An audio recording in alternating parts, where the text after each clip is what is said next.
હાલો friends, આજે આપણે જોધપુરની famous પ્યાજની kachori બનાવશું। એના માટે મેં મોટું વાસણ લઈ લીધું છે। એની અંદર હું 1 કપ જેટલો મેંદો લઈ લઈશ।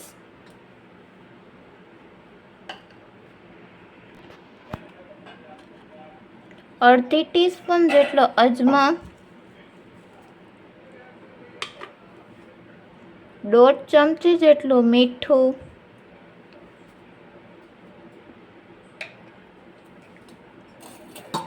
હવે આપણે મોણ એડ કરશું 2 ચમચી જેટલો।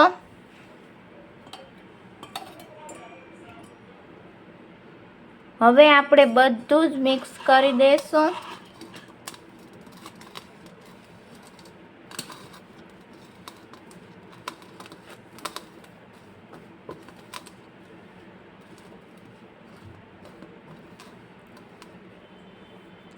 આપણું બધું મિક્સ થઈ ગયું છે એટલે મેં અડધા કપ જેટલું ગરમ પાણી લઈ લીધું છે। થોડું થોડું એડ કરતા જશું ને આપણે લોટ બાંધતા જશું।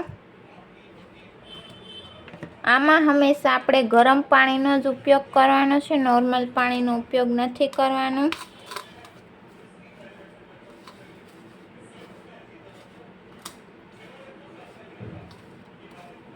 ને આપણે સોફ્ટ લોટ બાંધવાનો છે, બહુ ઢીલો નહીં અને બહુ કઠણ નહીં, મીડિયમ સાઈઝનો લોટ બનાવશું આપણે।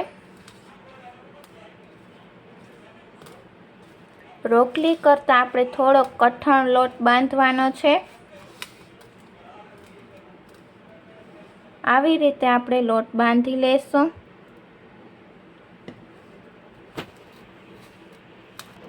આપણો લોટ બંધાઈ ગયો છે। અડધા કપમાંથી મારું 3 ચમચી જેટલું પાણી વધ્યું છે, બાકીનું પાણી મારું વપરાઈ ગયું છે। ને આવી રીતે આપણે મીડિયમ સોફ્ટ લોટ બાંધવાનો છે। હવે આને ઢાંકીને 20 મિનિટ માટે રેસ્ટ કરીશ। હવે આપણે એક મસાલો બનાવશું। એના માટે મેં કઢાઈ ગરમ કરવા મૂકી દીધું છે। કઢાઈની અંદર આખા ધાણા આવે 2 ચમચી જેટલા આખા ધાણા, 1 ચમચી જેટલી કાચી વરિયાળી અને 1 ચમચી જેટલું જીરું। હવે આપણે બધા જ ખડા મસાલાને આપણે મીડિયમ તાપે શેકશું। આવી રીતે આપણે આ મસાલો બનાવવાથી કચોરીનો ટેસ્ટ બહુ જ સરસ આવે છે।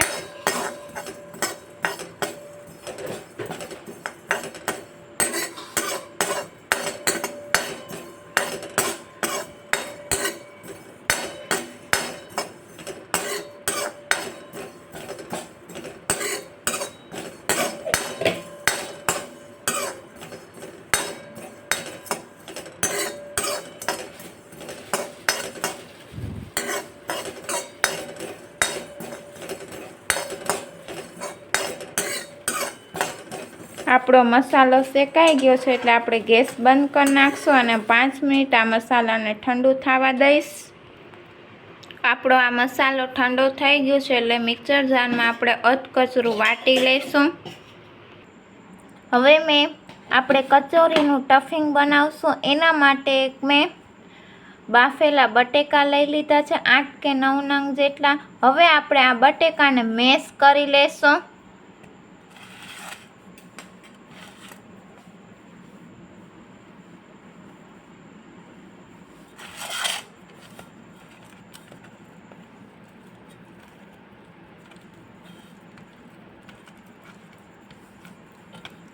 આવી રીતે હું બધા જ બટેકાને મેશ કરી લઈશ।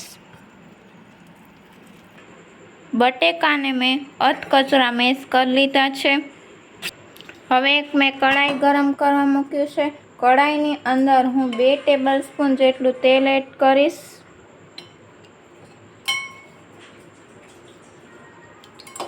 હવે તેલને આપણે ગરમ થવા દેશું। તેલ આપણું ગરમ થઈ ગયું છે એટલે 2 ચમચી જેટલી આદુ, મરચાં અને લસણની પેસ્ટ એડ કરશું। હવે એને આપણે મીડિયમ ગેસમાં એને શેકી લઈશું।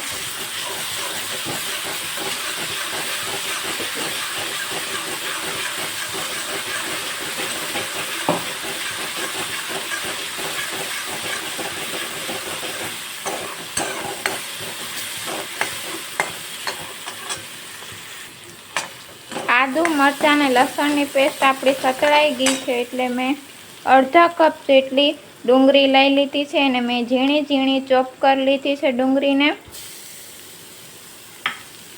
ડુંગળીને હું ગોલ્ડન બ્રાઉન સુધી એને કૂક કરી લઈશ.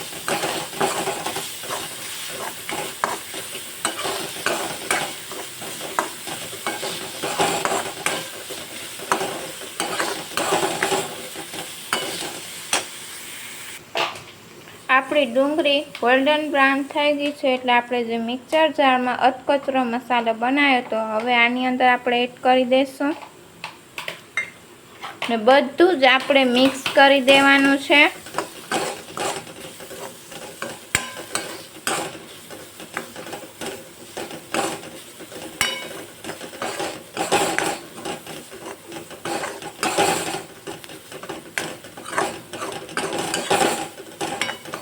મસાલામાંથી તેલ છૂટું પડે ત્યાં સુધી એને હું કૂક કરી લઈશ. મસાલામાંથી તેલ છૂટું પડી ગયું છે, એટલે હવે આપણે નોર્મલ મસાલા કરશું. અડધી ટીસ્પૂન જેટલું મીઠું,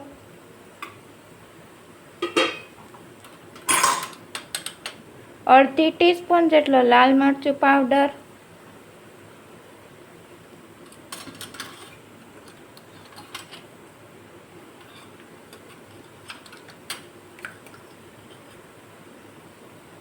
અડધી ટીસ્પૂન જેટલો હળદર પાવડર, અડધી ટીસ્પૂન જેટલો ધાણા જીરું પાવડર. હવે આપણે બધું જ મિક્સ કરી દઈશું.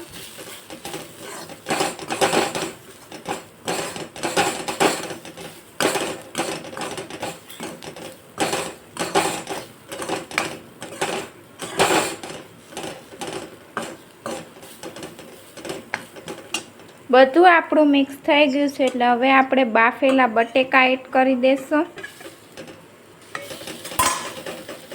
બધું આપણે મિક્સ કરી દઈશું.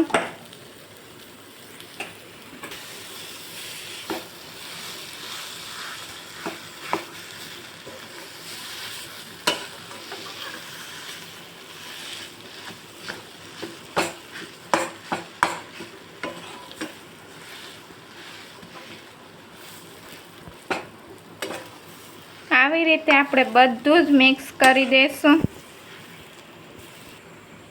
બધું આપણું મિક્સ થઈ ગયું છે, એટલે મેં શેકેલો ચણાનો લોટ લઈ લીધો છે 2 ચમચી જેટલો. શેકેલો ચણાનો લોટ નાખવાથી આપણો બટેકામાં જે મોઇસ્ચરનો ભાગ હોય બધું જ નીકળી જશે અને કચોરી એકદમ આપણી બહુ સરસ બનશે એનાથી ચણાનો લોટ નાખવાથી. હવે આપણે 1 ટીસ્પૂન જેટલો લીંબુનો રસ, 1 ચમચી જેટલી દળેલી ખાંડ. ખાંડ નાખવી ટોટલી ઓપ્શનલ છે, પણ એનાથી આપણો સ્વાદ જળવાઈ લેશે બધો. હવે આપણે બધું જ મિક્સ કરી દઈશું.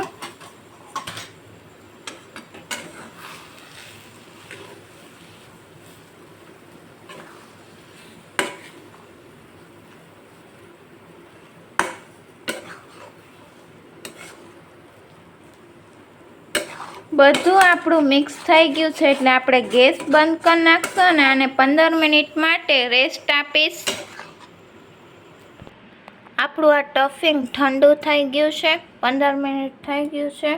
હવે ઉપરથી હું ફ્રેશ ધાણા સ્પ્રિંકલ કરીશ. હવે આપણે બધું જ મિક્સ કરી દઈશું.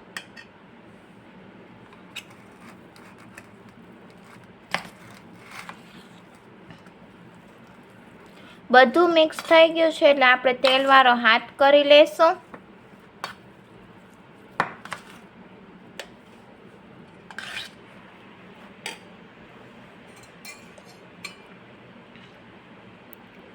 તેલવાળો હાથ થઈ ગયો છે, એટલે આપણે ગોળા બનાવશું.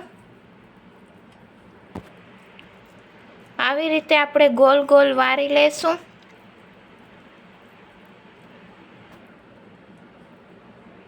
આવી રીતે હું બધા જ બનાવી લઈશ ગોળા.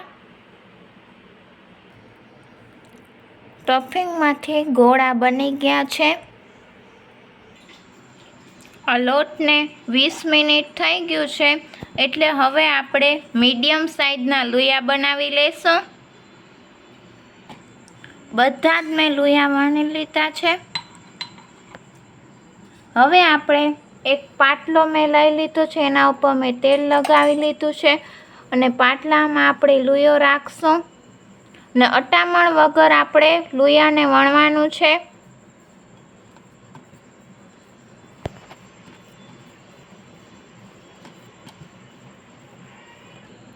હવે આપણું વણાઈ ગયું છે। હવે આપણે ચારે બાજુ પાણી લગાવી લેશું એટલે આપણી કચોરી જરાય પણ ખુલે નહીં। મીડિયમ પાણી લગાવવાનું છે, બહુ પાણી નથી લગાવવાનું।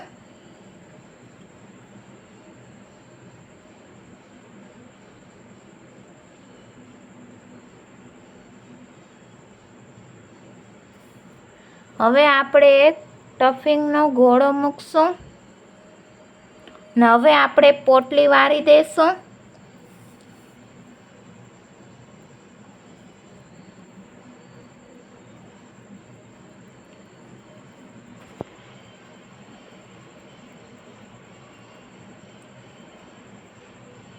ને ઉપરનું એક્સ્ટ્રા લોટ વધે એ કાઢી લેશું ને આવી રીતે આપણે કચોરીનો શેપ આપી દઈશું। આવી રીતે હું બધી જ કચોરી બનાવી લઈશ। પહેલાં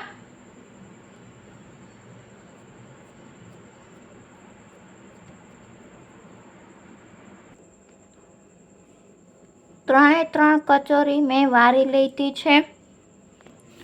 મીડિયમ ગેસ ઉપર મેં તેલ પણ ગરમ કરવા મૂકી દીધું છે। તેલ આપણું ગરમ થઈ ગયું છે એટલે એક એક કચોરી આપણે તળી લેશું ને તેલમાં જેટલી કચોરી આવે એટલી જ આપણે કચોરી મૂકવાની છે, વધારે કચોરી તેલમાં નથી મૂકવાની। હવે ઉપરથી આપણે તેલ એડ કરશું એટલે ઉપરનું પડ ક્રિસ્પી બને ને કચોરીને આપણે મીડિયમ ગેસ ઉપર તળવાનું છે, ફૂલ ગેસ ઉપર નથી તળવાનું। ફૂલ ગેસ ઉપર આપણે તળશું તો અંદરથી કાચી રહી જશે અને ઉપરથી થઈ જશે।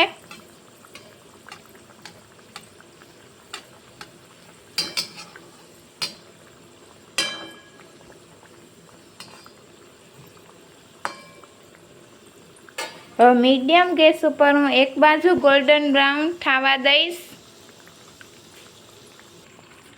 હવે એક બાજુ આપણી ગોલ્ડન બ્રાઉન થઈ ગઈ છે એટલે આપણે ઉથલાવી લેશું।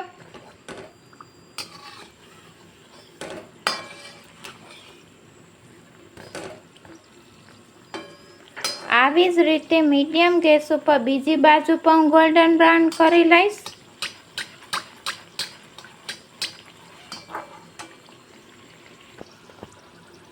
હવે બીજી બાજુ પણ આપણું ગોલ્ડન બ્રાઉન થઈ ગયું છે એટલે આપણે ઉથલાવી લેશું।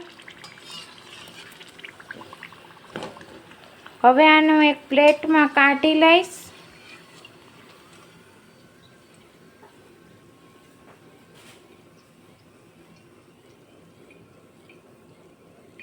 ને એક્સ્ટ્રા તેલ હોય બધું જ આપણે નિતારીને કાઢી લઈશું।